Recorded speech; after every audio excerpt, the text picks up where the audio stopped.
मुल्तान में एक बूढ़ा बाप अपने जवान बेटे की लाश को लेकर कब्रिस्तान पहुंचा और उसकी बगैर कफन के तदफीन करने की कोशिश की। इस गरीब बाप के पास इतने भी पैसे नहीं थे कि वो अपने बेटे को कफन दे सके।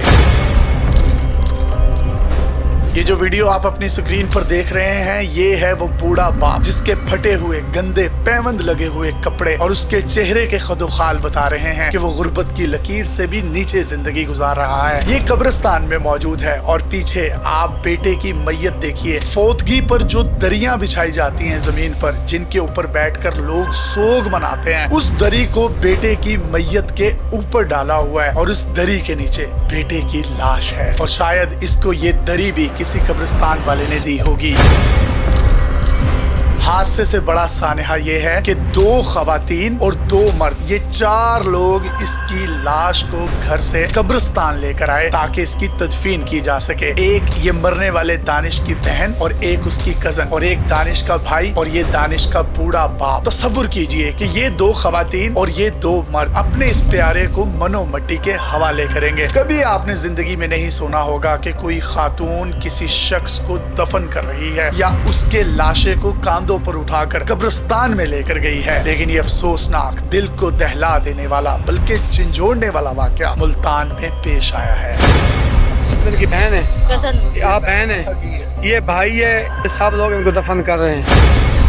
जिस शख्स ने ये वीडियो बनाई, वीडियो वायरल हुई तो उसके बाद मुल्तान का थाना लोहारी गेट है, उसकी पुलिस ने बर वक्त कार्रवाई करते हुए इसका जनाजा पढ़ाया, इसके कफन दफन का इंतजाम किया और शरीयत के असूलों को मद्देनजर रखते हुए इसकी तदफीन की गई। यहाँ पर मैं पंजाब पुलिस को शाबाश देना चाहूंगा। हम कितना ही इन लोगों को बुरा कह लें, लेकिन आखिर में लावारिस लाशों को जब उनके वारिस नहीं मिलते तो उनको मनो मट्टी तले या तो पंजाब पुलिस मदफन करती है या ईदी जैसे इदारे। गरीब की तदफीन में और जनाजे में कोई शिरकत नहीं करता। मुझे लगता है हम कौम नहीं रहे, हम जाहिलों का हजूम है। हम भी किसी उमर बिन खिताब रजी अल्लाह ताला अन्हु जैसे हुक्मरान का इंतजार कर रहे हैं कि कहाँ था वो हुक्मरान जो चौकीदार बनकर अपनी रियासत में गलियों में पहरे देता था। हमारे मुल्क को, हमारी कौम को भी एक ऐसे उमर की जरूरत है जो फुरात के किनारे मरने वाले किसी कुत्ते के हिसाब से भी डरता था कि अगर वो मर गया तो क़यामत के दिन उमर का गिरेबान पकड़ा जाएगा, उससे पूछ-गुछ की जाएगी। लेकिन हमारे हुक्मरान ऐसे हैं, अगर उनसे किसी चीज का हिसाब मांग लिया जाए तो वो कहते हैं हाँ हमने खरीदा है जहाज,